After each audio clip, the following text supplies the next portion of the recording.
Hello everyone, welcome back to I Say Cosm. Today we're continuing with Darkness Within in Pursuit of Loath Nolder. Now last time we had a strange dream and then I spent a bit looking for the clues to this. Clarkfield's organizer. What I forgot I could do was combine these items. And I did it just before, but I wasn't recording. So all these five last bits of information here we got from our book, our dream journal. Actually, I'm not sure it is a dream journal, is it? No, it's just his favorite book. Anyway, we got our information from the Triumphant Witch Returns. And, oh no, we don't need that. And so now, the narrator saw Gallo carve the sign 11 on his forehead. However, there were tons of mirrors throughout the house. So if we combine those together, since there were mirrors everywhere, could the writer have seen 11 instead of 9? Yes.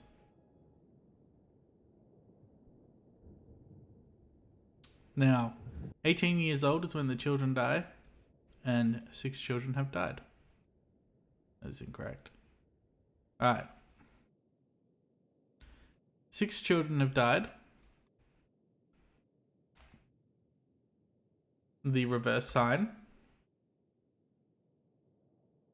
Sign shows 9. Since 6 children died, 3 are left.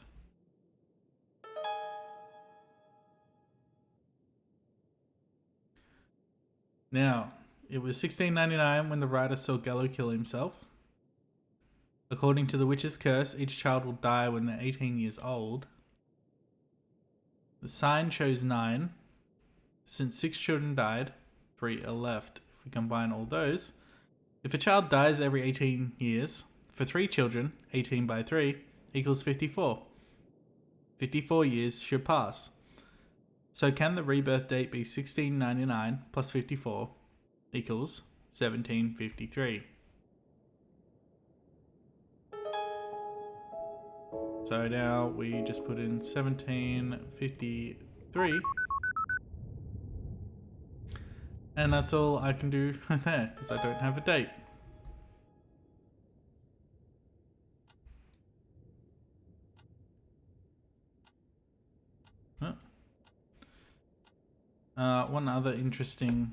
Two other interesting bits of information was that I was attempting to record this for about half an hour, but I hadn't hit the record button. So I found a couple of things I think I missed in the previous one. And they're both at Clarkfield's residence. So here. And it's this case here.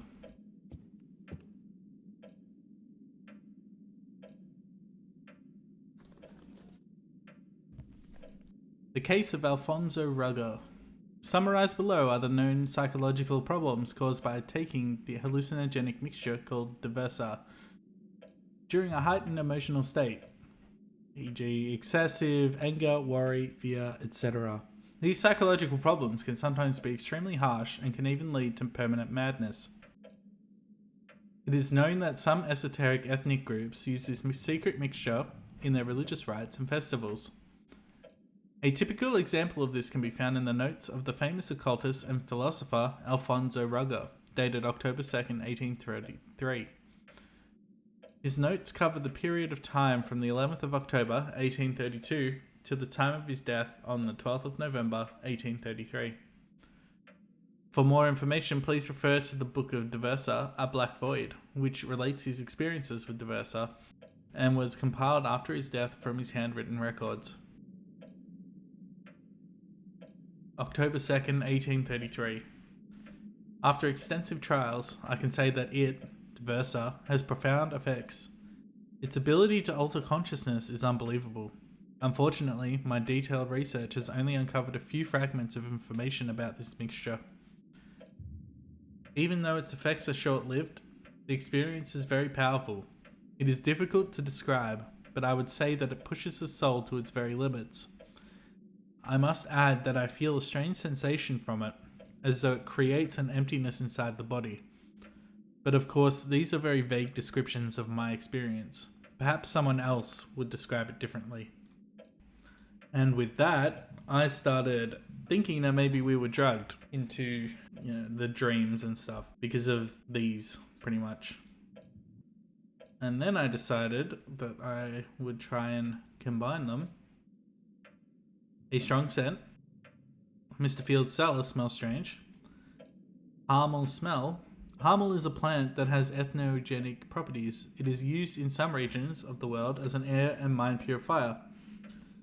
And when I saw that, I thought perhaps the Harmel jars and everything, Mr. Field was trying to keep his mind in a relatively normal state by purifying it from these diverse smells. And then we have something in the air. There is something in the air in Mr. Field's residence that makes me feel dizzy.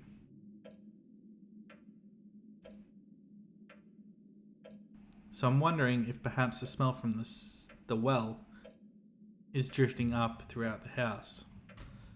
Were all of the things I saw hallucinations? Did the incense smells cause me to experience strange things?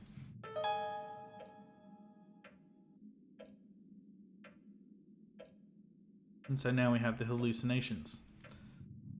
Now, the other thing I found, because I was just clicking like a madman throughout the entire thing,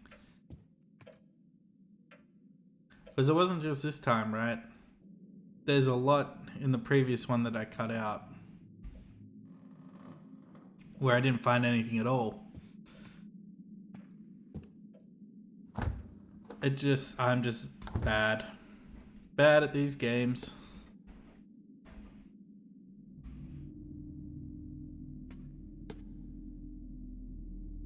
And here we go. This little bit here. There is wet soil on this shovel. So, now we've got a few clues. Is it this one?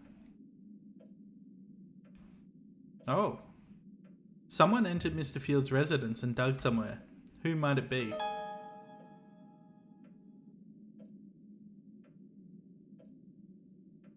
Well, now I've got an even more confusing clue. I ended up just going through one at a time with each of them to see if any of these were connected. Okay. Again, a significant amount of time has passed. And I couldn't figure out what to do next. And it kind of seems obvious now, but also not. So we have the lock case, which is up here. And it is...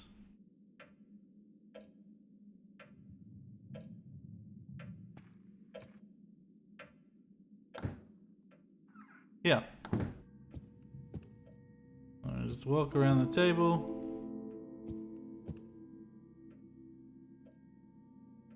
And here it is. So we have the lock case. There's a lock case in Mr. Field's library. I wonder what a forgetful person like Mr. Field used as a password. Birthday? I don't think so. Clark's date of birth. He was born in 1976. And the important event, when he was 22, Mr. Field and his brother took over their father's company. Mr. Field wrote that this incident greatly affected his life. And it doesn't make sense. If I put it with the locked case, it also doesn't make sense. So I've had to look this one up. If we add 22, which is how old he was when he took over the father's company, to his date of birth, 1976, we get 1998. And that should be the code we need. Haha! And I say that, but I had to look that one up. So we used the year of the company takeover as the password. Okay.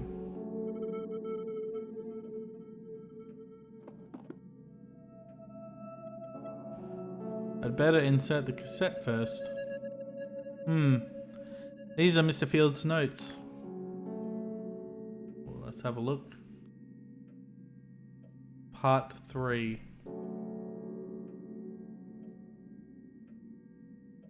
June. Last night, during our conversation, Ivor blurted out that he has a secret meeting place in Northwood Forest. Yes, I clearly recall this because as soon as he realized that he had made a mistake, he tried to change the subject.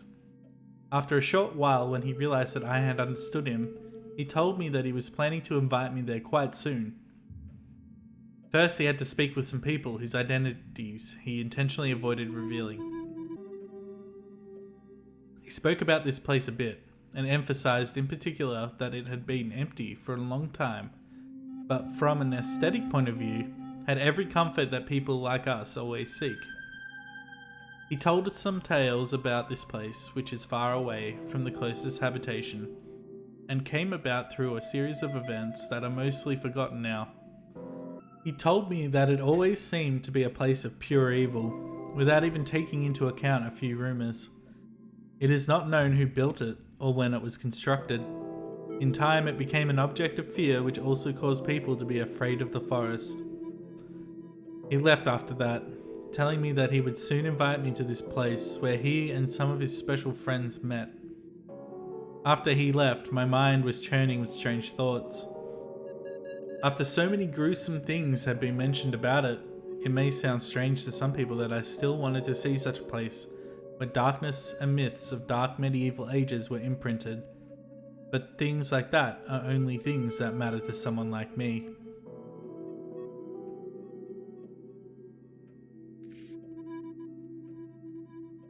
July.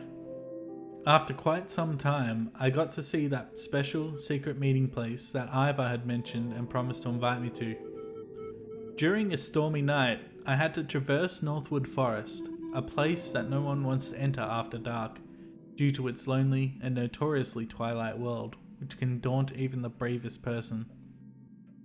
I drove my car through the forest to the uneven soil pathway between the dimly lit evanescent lights and sounds which resembled the nighttime frolics of the wild fawns.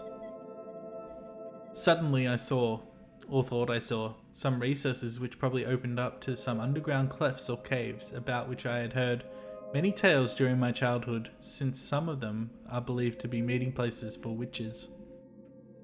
This caused my uneasiness to grow. Maybe the matter that caused me to be so greatly affected there is the 200-year-old incident that had caused a drunk named Annabelle Glaucio to scream horribly whilst running to the town on the uneven soil pathway and trails from that forest. He had been bleeding profusely, and because of his screams, he had caused everyone to wake up and gather around him. I read this story of craziness in a newspaper article as told by the drunk himself. In this article, he mentioned a group of people who had worn clothes made of animal skins, living in a small cave hidden by the forest at the foot of Northwood Mountain. After eating something, the strange group summoned something from beneath a dark well-like hole by pounding the palms of their hands onto the ground and playing a thing that the drunk described as a musical instrument which was set up at the edge of that dark well-like hole. After that, as a result of the thing that had answered the group's call and come from below the well-like hole, the drunk had run screaming as Danoit all the way to the town. And I know that, according to the article, all the local people accused him of being in a drunken stupor while in the forest and inventing the entire story. I had investigated this story and discovered that it was in accordance with some historical truths, and I decided that these are not matters that can be invented by a simple drunk like Annabel Glacio. Maybe for that reason, that night, I proceeded through the forest with a cautious feeling inside me. Now, I can't be sure.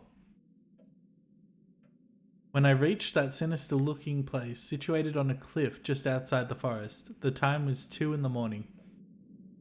It was not large, but its old darkened, waterlogged and worm-eaten wooden planks made it seem disturbing.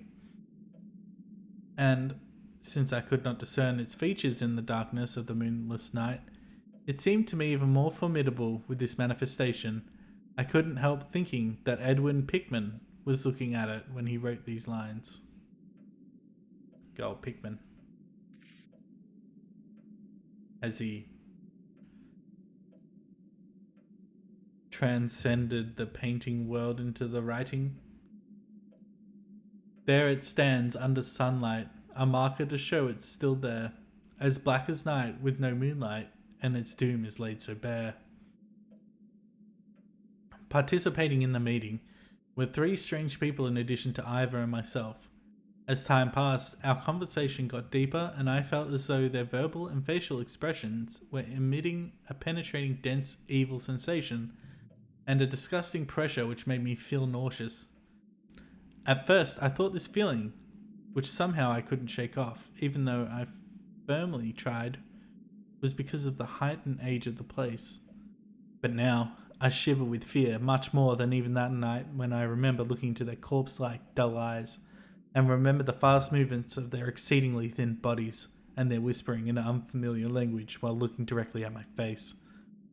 Until morning, in that worm-eaten building, which is standing on that sinister cliff, we spoke about suspicious topics and unknown secrets without caring about the freezing effect of the whistling wind that blew in from between the rotten old planks.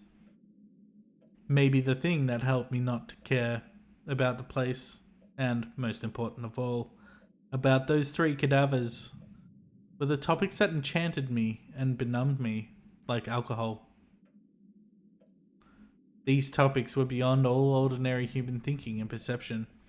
They showed me some carved antique stone pieces and old books, and told me about the hidden machine that only Franz Mesmer dared mention, and about the powerful alchemists and magicians whose names are unknown to ordinary people.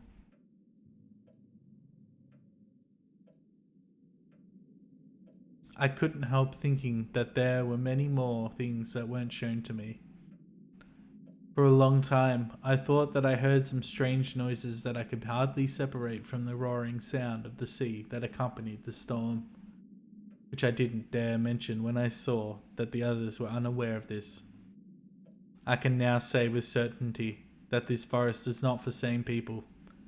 It is a place where night creatures gather to worship Nyx by dancing, howling, jumping from tree to tree and sacrificing in the underground passageways, and I don't want to go to that rotten place which now belongs once more to the forest.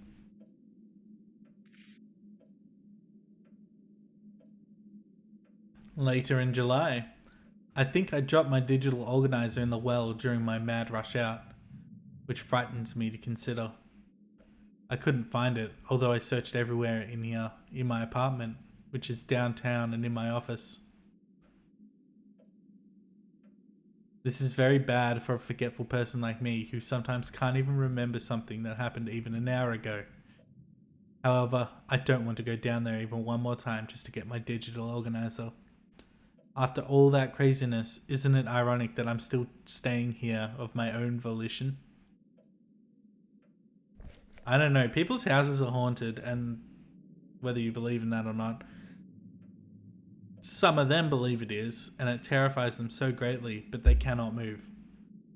Either because of monetary concerns or a sense that that it's their house and that their ghost should move.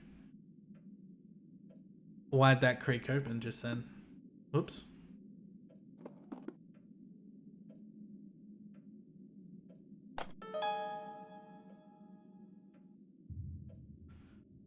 This is cassette number 1.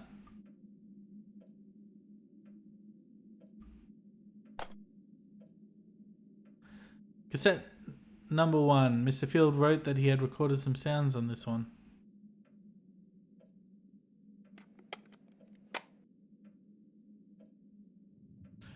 And we'll listen to that next time. We'll pick this up with the next video of Darkness Within. This is I Say Cosm. Stay tuned for more Cosmic Horror video games. Thanks for watching.